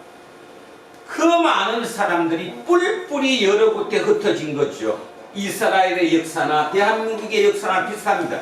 지금 여기서 남아있는 아수르, 애굽, 바드로스, 구스, 엘람, 시날, 하맛. 조금 더 정리를 해주시면 아수르는 아시리아예요. 애굽은 이집트고 바드로스와 구스, 여기는 지금의 에디오피아, 아프리카 북쪽을 얘기하고요. 엘람과 시날은 지금의 이라크 정도를 얘기하고요. 엘람과 시날, 하맛. 자, 이라크, 여기는 이란 정도 될 거고요. 어쨌든 이스라엘 민족이 여러분들 뿔뿔이 이렇게 흩어져 버려 있는 그들에게 메시지를 주는 거예요. 너네들이 다시 돌아오게 할 거다. 자, 12절 갑니다. 여호와께서 열방을 향하여 기치를 세우시고, 다시 열방을 향하여 모든 나라를 향해서 기준으로 깃발이 들려졌습니다. 그 깃발을 세우시고 이스라엘의 쫓긴 자들을 모으시며 땅 사방에서 유다의 흩어진 자들을 모으리니, 북이스라엘의 쫓긴 자를 모으시고 남쪽 유다의 흩어진 자들을 모으시니 에브라임의 질투는 없어지고, 에브라임이 북쪽 이스라엘이죠. 자, 북쪽 이스라엘이 질투가 없어지고 남쪽 유다를 괴롭게 하던 자들은 끊어지며, 에브라임은 유다를 질투하지 아니하며 유다는 에브라임을 괴롭게 하지 않는다. 이제 서로 충돌한다, 안 한다? 안 한다. 하나가 된다라는 거잖아요. 하나가 된다라는 거잖아요. 아까 김민규 학생이 얘기했던 것처럼 민주당, 더불어민주당, 국민의힘 정당에 있는 게 아니라 대한민국 국민으로 있는 데잖아요. 대한민국 국민으로 있는 데잖아요. 너와 내가 질투하고 싸우는 그런 적대 관계가 아니라 하나가 될 것이라는 거잖아요. 자, 14절 갑니다. 그들이 서쪽으로, 그들이 이제 둘이 합쳐진 거예요. 남쪽과 북쪽이 합쳐서, 다른 말로 이스라엘과 유다가 합쳐서 이제 하나가 되어서, 그 하나가 되어서 서쪽으로 블레셋을 막고, 여기를 막고 동방을 노략하며 에돔, 모압의 손을 대며 암몬 자손을 자기에게 복종시키리라. 쉽게 말해서 우리를 지키기 위해서 같이 공동으로 우리의 적들을 막겠다, 이런 뜻이잖아요. 여호와께서 애굽의 해만을 말리시고, 여기 해만을 말리시고, 바다 해자와 만만자입니다. 무슨 만 그러잖아. 무슨 진주만 이런 것처럼 만. 쉽게 말해서 육지로, 바다가 육지 쪽으로 이렇게 들어온 것을 만이라고 그러죠. 자, 해만이라고 표현했어요. 근데 우리는 이렇게 하면 이해가 어렵죠. 어디에요? 이집트에 출애굽할 때 그거를 건넜잖아요. 막대기로 쳐갖고 갈라지게 만들었어. 뭐예요? 그러니까 홍해예요, 홍해.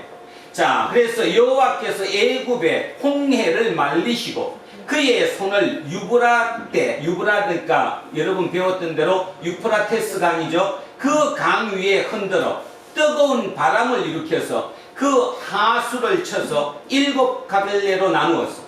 그 유프라테스 큰 강, 도저히 건널 수 없는 그 강을 햇볕을 쨍쨍하게 쬐어가지고 말려버리겠다는 거예요. 그래서 물줄기가 몇 개로? 7개로 나눠지는 거. 이건 뭐 여러분 조금만 이 근교로 나가도 다 볼 수 있잖아요. 큰 강들이 말라가지고 그저 물줄기는 몇 개만 나오고 다 그냥 흙으로 밖에 있잖아요. 그런 것처럼 그렇게 해가지고 신을 신고 건너게 할 거다. 쉽게 누구든지 마음만 먹으면 장애물 없이 돌아올 수 있게 하겠다라고 지금 말씀하고 있는 거예요. 자, 16절. 그의 남아있는 백성 곧 아수르에서 남은 자들을 위하여 큰 길이 있게 하시되, 그게 좀 전에 얘기했던 거잖아요. 큰 길. 유프라테스 큰 강 때문에 도저히 올 수 없었는데 어떻게 함으로써 그거를 햇빛을 쨍쨍 쬐서 말려가지고 7갈래 작은 물줄기로 만들어 놓으니까 신발 신고 건널 수 있다. 자, 그래서 큰 길이 있게 하시되 이스라엘이 애굽 땅에서 나오던 날과 같게 하시리라. 이스라엘이 애굽 땅에서 나오던 거, 그걸 우리는 출애굽이라고 그러죠. 출애굽.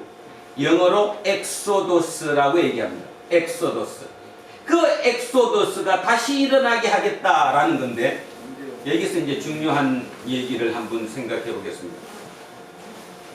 실제로는 북이스라엘은 아시리아한테 망했고 남유다는 바벨론에게 망했습니다.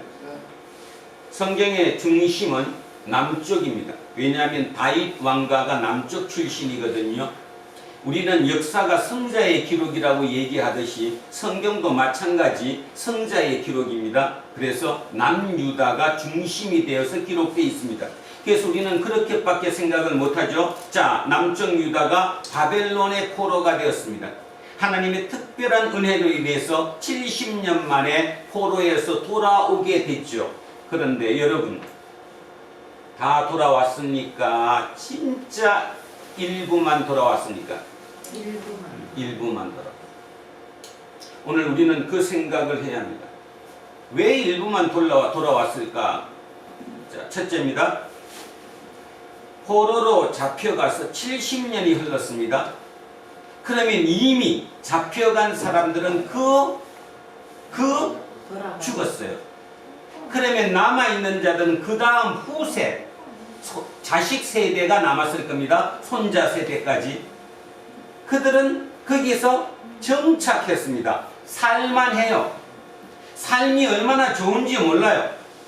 그들은 그때부터 그쪽에서 장사에 능했다고 나오죠. 세계 역사가들이 요즘 이렇게 연구해보면 예전에 그 바벨론 포로로 갔던 그들이 그때부터 자기들의 실력을 드러냈잖아요. 상술이 뛰어났다고. 유대인의 상술이. 그래서 밥 먹고 사는데 지장 없어요. 편안해요. 돌아올까요? 안 돌아올까요? 안 돌아오죠. 그래서 극히 소수만 돌아왔다는 겁니다. 그 돌아온 자를 이사야는 뭐라고 부르느냐 하면 남은 자라고 부르는 거예요. 지금 이사야의 설교가 10절에서 16절까지 나와 있는데 이 이사야의 설교의 핵심이 뭐냐? 결국 남은 자들의 나라라는 거예요. 하나님의 나라는 남은 자들의 나라예요. 그런데 세상적으로 보겠습니다. 세상적으로 보면 돌아온 사람이 더 잘 살았어요? 아니면 그냥 그대로 거기서 터잡고 살았던 사람이 더 잘 살았어요? 누가 더 잘 살았어요? 그렇죠. 그럼요. 그러면 자, 여기서 우리의 문제입니다. 우리 신약시대에 와서 오늘 우리가 읽었던 누가복음에 보면 요한이 요단강에서 설파합니다. 회개하라. 뭔 뜻이에요? 회개하라가? 회개하라가 뭔 뜻이에요? 돌이켜라. 돌아오라는 거잖아요. 똑같잖아요. 돌아오라는 거잖아요. 모든 거 다 준비해 놨으니까 너 돌아오라는 거잖아요. 회개하라는 말은 돌아오라는 거예요. 왜 돌아와야 돼요? 하나님의 나라를 만들어야 되니까. 그런데 돌아옵니까? 안 옵니까? 와요? 안 와요? 안 와요. 그러면 여러분은 또 이렇게 저한테 얘기할 수 있습니다. 목사님, 우리 얼마나 열심히 신앙생활하고 교회 얼마나 열심히 나오는데요. 이렇게 얘기할지 모르죠. 자, 그러면 돌아갑시다. 세례 요한이 회개하라, 하나님의 나라가 가까워왔다. 그 얘기하기 전에 이미 그 있는 바리새인부터 그 유대에 사는 많은 사람들이 진짜 철저히 성전에 제사 지냈어요.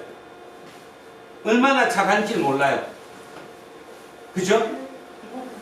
그런데 세례 요한이 왜 그들 보고 돌아오라고 그래요? 자, 차이가 뭡니까? 이사야가 돌아오라는 것은 지금 이 얘기였어요.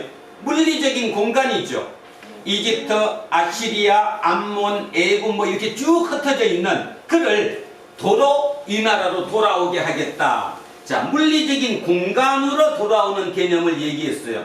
신약에 와서 세례 요한은 어떤 개념으로 얘기했을까요? 여기처럼 공간으로 일로 와 그 얘기를 한 겁니까? 아니면 네 마음의 심중으로 심적으로 돌아오라고 얘기한 거예요. 마음을 달라고 얘기한 거죠. 심정, 마음을 달라고. 네 마음이 나한테로 돌아와야 된다고. 그런데 진짜 아쉬운 것 같습니다. 과연 마음이 돌아와 있습니까? 마음이 여기 있습니까?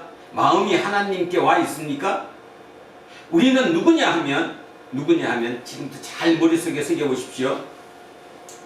지옥에서 천국을 건설해야 할 사람들이에요. 그걸 오해하면 안 돼요. 우리가 발딛고 있는 이 땅은 지옥이라니까요. 미전 투구와 경쟁과 적자 생존, 약육 강식 모든 것들로 우리를 올가매는 곳. 그곳에서 우리는 뭘 만들어내야 되느냐 하면 천국을 만들어내는 거예요. 천국을 세워야 될 사람이에요. 그런데 여러분은 어떤 생각을 갖느냐 하면 만들어 놓은 천국에 그냥 살살 이렇게 살살 좋게 들어가면 됐지. 지금 살기가 얼마나 좋은데. 그래서 아까 얘기했던 것처럼 떠버렸어요. 다 마음이 하나님께 없어요. 그 마음이 하나님께 있으라고 일요일 한 번만이라도 진짜 하나님의 말씀에 집중해야 되는데 아까 자기가 주인이 돼서 그 글을 들어요. 그 말을 들리지가 않는 거죠. 그죠? 이거 어떻게 해야 되죠? 생명은 다시 얘기합니다. 여러분 거 아닙니다. 여러분은 피조물입니다. 여러분 스스로 생존할 수 있는 능력이 없습니다. 의존해야 살 수 있습니다. 그런데 하나님은 창조주이십니다. 스스로 있는 자라고 자기 스스로 표현했습니다. 이 땅에 있는 어느 책에서도 신이 나는 스스로 있는 자라고 얘기한 적이 없습니다. 그런데 성경책 출애굽기 3장 14절은 정확하게 그렇게 표현했습니다. 나는 스스로 있는 자라고. 누구의 도움 없이 내 생명 자체를 내 스스로 유지할 수 있는 사람이라고. 그 사람이 만든 거죠. 그러면 내 생명은 그 손에 달려있는 거예요. 그 손으로 돌아오라라고 얘기하는 겁니다. 끊임없이 그 얘기하는 겁니다. 그런데 또 한 번 얘기합니다. 여러분 머릿속에는 이 얘기가 들리질 않습니다. 왜냐하면 겸손해지지 않고 낮아지지 않았으니까. 그러면 누구한테 들릴까요? 처절하게 낮아진 사람은 진짜 들립니다. 초대교회의 그 힘든 상황 속에서도 모든 것을 버리고 오직 생명까지도 이 비오스 이 생명까지도 버리는데 전혀 구애받지 않았던 그들은 조애를 얻기 위해서 비오스를 충분히 버릴 수 있었습니다. 우리는 조애를 얻기 위해서 비오스를 버릴 수 있습니까? 천만에요. 어떻게든 비오스를 더 튼튼하고 더 멋지고 더 아름답고 더 행복하게 살기를 원하니까요. 행복하지 말라는 소리가 아닙니다. 행복을 주시는 분도 하나님이고 물질을 주시는 분도 하나님이고 권력을 주시는 분도 하나님이고 그런데 그 주신 이유가 뭐냐? 바로 하나님의 나라를 만들라는 거예요. 하나님의 나라는 서로 배려하고 포용하고 서로 의존하는 거예요. 너 없이 내가 없다는 걸 인정하는 겁니다. 너 없어도 내 스스로 잘할 수 있는 것이 아니라 너 없으면 나는 될 수 없다라고 믿는 거예요. 그런 곳. 그런 곳이 바로 하나님의 나라였겠지요. 한때는 그런 하나님의 나라가 있었습니다. 어디에? 가정에. 자식이 아무리 딴짓을 해도 너 없으면 내가 없다라고 믿었던 부모들이 있었습니다. 세월이 흘러서 자식이 나이가 들어가면서 그걸 깨닫습니다. 아, 부모 없이 내가 없었구나. 근데 요즘 어떻습니까? 너 없어도 나 사는데 전혀 지장이 없습니다. 부모가 늙으면 너 때문에 내가 더 힘듭니다. 어떡할 건데? 하나님 메시지가 뭔데? 지금 이 이사야의 10절에서 16절까지 진짜 예수의 깃발 아래, 여호와 하나님의 깃발 아래로 빨리 모여라, 돌아와라 하는 그 하소연이, 그 메시지가 무슨 말인지 와닿습니까? 아니면 옛날 얘기입니까? 그냥 소설책에 있는 얘기처럼, 만화책에 있는 얘기처럼, 아 그니 오라 그랬어, 아 성경책에 그런 말이 있지, 그걸입니까? 마음을 다시 한번 여시고 돌아오시기를 원합니다. 그래서 돌아온 사람들은 이렇게 생각합니다. 아, 절대로 돌아올 수 없던 내가 돌아왔구나. 하나님의 은혜지. 성령님께서 인도했기 때문에 내가 돌아왔지. 내 능력으로 돌아올 수 없었던 거 아니야? 그렇게 고백합니다. 애씀이 있었기 때문에 돌아온 거죠. 우리 두란노 공동체 모든 식구들 돌아올 수 있게 되기를 바랍니다. 이사야가 그렇게 크게 외치는 것은 바로 돌아오라는 것입니다. 그러면 이사야가 다시 얘기합니다. 너희 고통을 없애줄게. 네 심판을 없애줄게. 이 저질러진 이 모든 일을 내가 해결해 줄게. 그 얘기가 아니잖아요. 거기서도 살아나는 사람이 있다. 돌아와라. 어쩌면 그것이 너를 돌아오게 하는 발판이 될 수 있다. 우리에게 지금 그 메시지를 전해 주는 것이지요. 자, 세상은 이제 찼습니다. 도저히 어떻게 해도 우리의 능력으로 할 수 없는 시대가 왔습니다. 그래서 생각을 바꾸기 원합니다. 젊은 생각으로 바꿔야 되겠다. 그래서 세상이 젊은이 쪽으로 돌아갑니다. 여기 우리 젊은이들 많이 있는데 여러분 진짜 아까 김민교처럼 그런 생각을 가지고 있습니까? 아니면 희애했던 그 연설자처럼 끝없이 투쟁하고 공격하고 해서 내가 내 자리를 차지할 것이라고 믿고 있습니까? 그것은 구태의연한 거죠. 그것은 오래된 것입니다. 옛날 것입니다. 나이가 육체적으로 젊었다고 해도 그 옛날의 방법을 그대로 써서는 새로운 세상을 열 수 없습니다. 여러분은 막중한 사명감을 가졌습니다. 하나님이 오늘 우리에게 두란노 공동체 얘기합니다. 세상이 너무 썩어가고 있어. 세상에 너무 좋게 살만한 곳으로 만들어지고 나니까 삶에 빠진 사람들이 너무나 많아. 그 삶에 빠진 사람들이 자기가 지금 바벨론 포로로 잡혀가 있다고 생각도 안 해. 왜? 너무 좋으니까. 나만 좋으면 되지라고 생각하는 거죠. 그런데 다시 한번 생각합니다. 바벨론 포로가 뜻하는 의미는 삶이 피폐했다는 의미를 뜻하는 것이 아니라 그곳은 생명이 죽는다는 것을 의미하는 거예요. 생명이 죽는 거예요. 없어지는 것이라는 것입니다. 그래서 다음 한 주 이후부터 생명을 살리는 저와 여러분이 되었으면 좋겠습니다. 그리고 주변에 있는 친지들 또 가족들 진정으로 너 없으면 내가 없다는 생각을 잊지 않았었으면 좋겠습니다. 그가 누구든 말입니다. 그 고통 속에 하나님의 역사가 이루어질 것이라고 믿습니다. 아멘? 자, 마무리를 다시 한번 같이 합독하고 끝내겠습니다. 이사야 10절부터입니다. 이사야가 우리에게 선포합니다.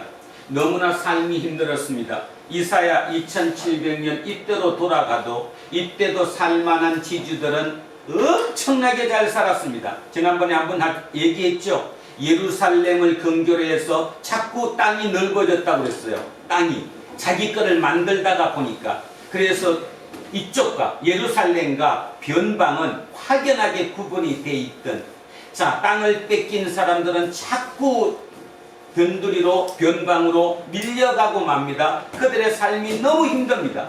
너무 힘든 만큼 많은 땅을 소유했던 그 지주들의 삶은 너무너무 좋습니다. 얼마나 좋은지 몰라요. 그 시대입니다. 그 시대에 이사야는 어떤 얘기를 합니까? 너네 망해, 이렇게 얘기하는 거잖아요. 너네 망해. 그들에게 들렸을까요? 안 들렸습니다. 대한민국은 지금 60% 70% 가까이가 수도권으로 몰려와서 삽니다. 이제 수도권이 엄청나게 넓어지고 있죠. 이쪽으로 내려가다 보면 이천까지도 넓어지고 있는 것 같고, 저쪽까지 넓어가면 이미 아산 밑에 뭐 오산 뭐 거기까지 다 넓어진 것 같아요. 이제 다 글로 몰려서 살아요. 얼마나 살기 좋습니까? 좋죠. 시골 가보세요. 얼마나 힘든가. 진짜 좋습니다. 살만합니다. 그죠?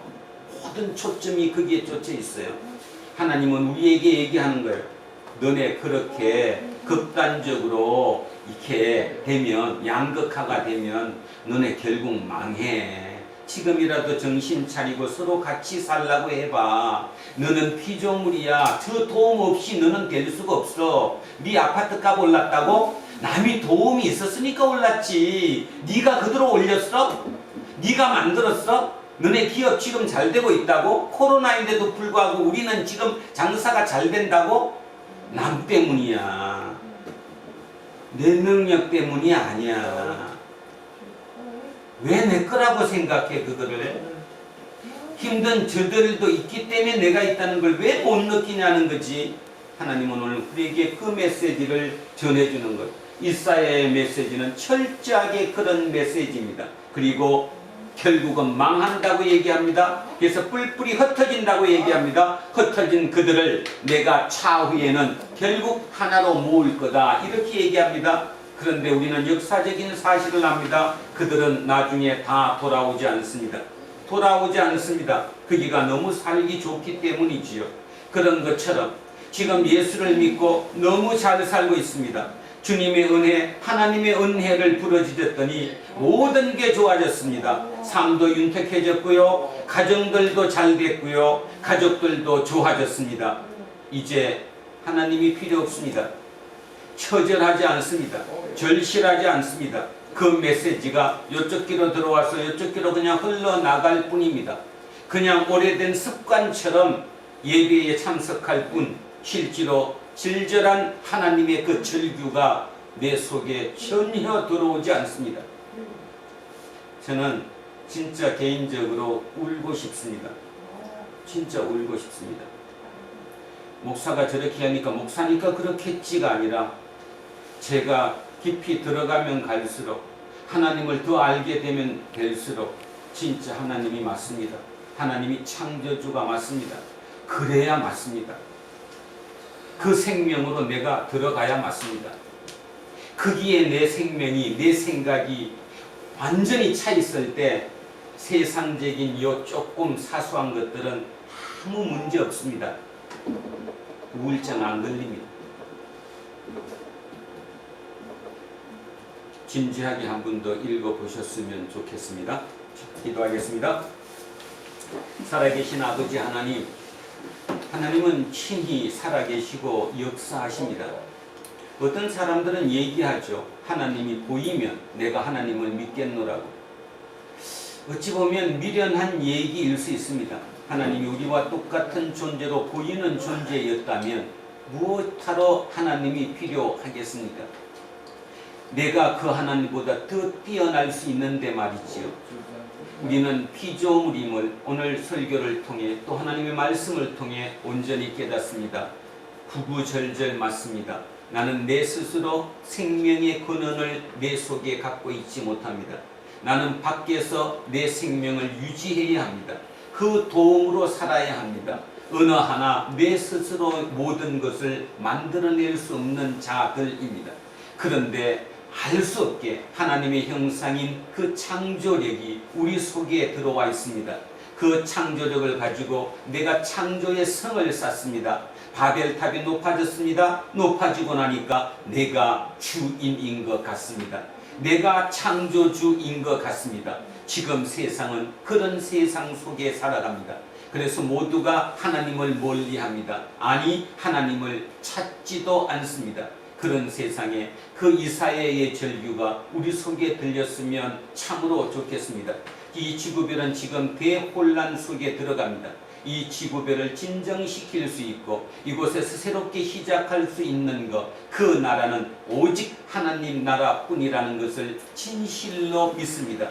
오늘 우리 모두는 이후의 모든 삶을 통해 그 하나님의 나라를 지옥에서 천국을 건설해야 한다는 사실을 잊지 않고 살아가는 우리 두란노 공동체 모든 식구들이 되도록 인도하여 주십시오. 감사드리며 거룩하신 우리 주 예수 그리스도 이름으로 기도합니다. 아멘.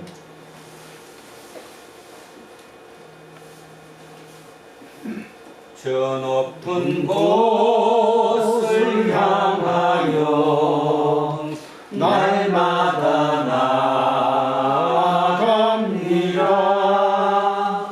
내 뜻과 정성 모아서 날마다 기도합니다. 내 주여 내 맘 붙드사 그곳에 있게 하소서. 그곳은 빛과 사랑이 언제나 넘치옵니다. 괴로움과 죄가 있는 곳 나 비록 여기 살아도 빛나고 높은 저곳을 날마다 바라봅니다. 내 주여 내 맘 붙드사 그곳에 있게 하소서. 그곳은 빛과 사랑이 언제나 넘치옵니다.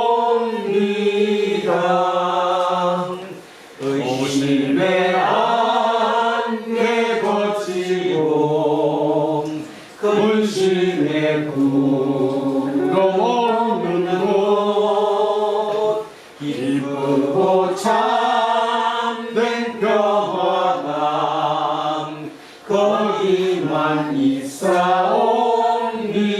있사옵니다. 내 주여 내 맘 붙드사 그곳에 있게 하소서.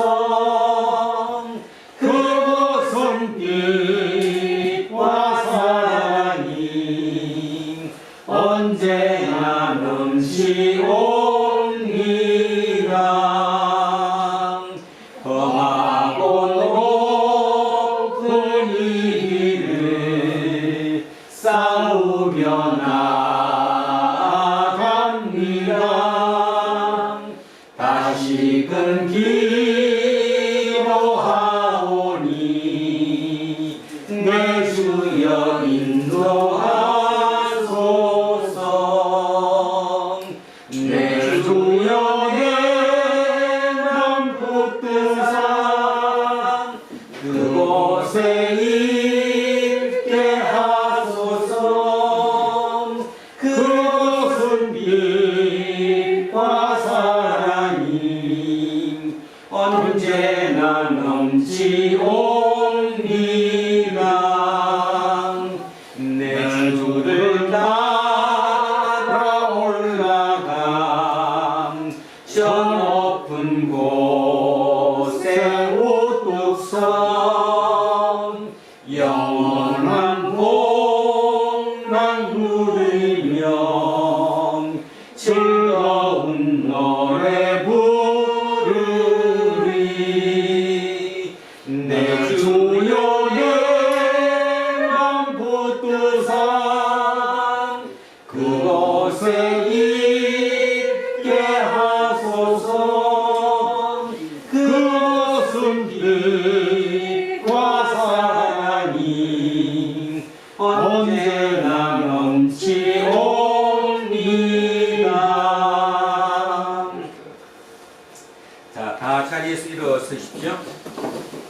신경으로 신앙 고백 드리겠습니다.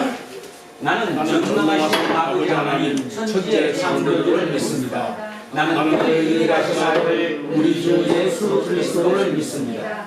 그는 성령으로 잉태되어 동정녀 마리아에게서 나시고 본디오 빌라도에게 고난을 받아 십자가에 못 박혀 죽으시고 장사된 지 사흘 만에 죽은 자 가운데서 다시 살아나셨으며 하늘에 오르시어 전능하신 아버지 하나님 우편에 앉아 계시다가 거기로부터 살아있는 자와 죽은 자를 심판하러 오십니다.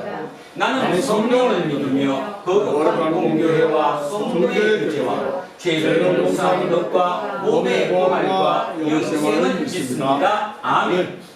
내게 있는 모든 것을 아낌없이 드리네. 사랑하고 의지하며 주만 따라 살리라.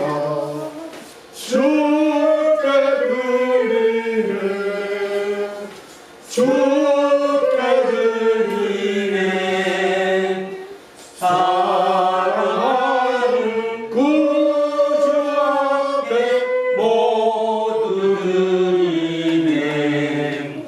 사랑하는 주님께 모두 드립니다. 오늘도 이 예물에 우리의 온 마음을 담습니다. 특별히 그 마음은 하나님으로 채워진 마음입니다. 우리는 하나님의 피조물을 믿는 믿음의 마음입니다.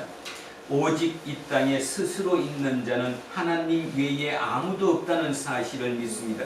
내가 아무리 잘나고 내가 아무리 실력이 뛰어나고 출중하고 내 모든 것을 할 수 있다 할지라도 내 생명을 내 스스로 컨트롤할 수 없다는 사실을 이 시간 고백하는 그 마음까지, 그래서 우리는 절대적으로 의존하면서 살아갈 존재라는 사실, 그 피조물이라는 사실을 인정하며 스스로 주인이 되는 것보다 스스로 종이 되어 스스로 돕고 같이 살아가는, 더불어 살아가는 그 미래 하나님 나라를 이 지옥에서 우리가 만들어내겠다는 그 다짐까지 함께 이 예물에 담아 올려드립니다. 하나님 기뻐 받아주시고 하나님의 그 무한하신 능력과 우리의 능력을 통해 이 땅에 하나님의 나라가 온전히 세워질 수 있도록 도와주시옵소서. 감사드리며 거룩하신 우리 주 예수 그리스도 이름으로 기도합니다. 아멘. 우리는 세상이 읽고 있는 성경이다. 우리는 세상이 원하는 신앙 고백이다.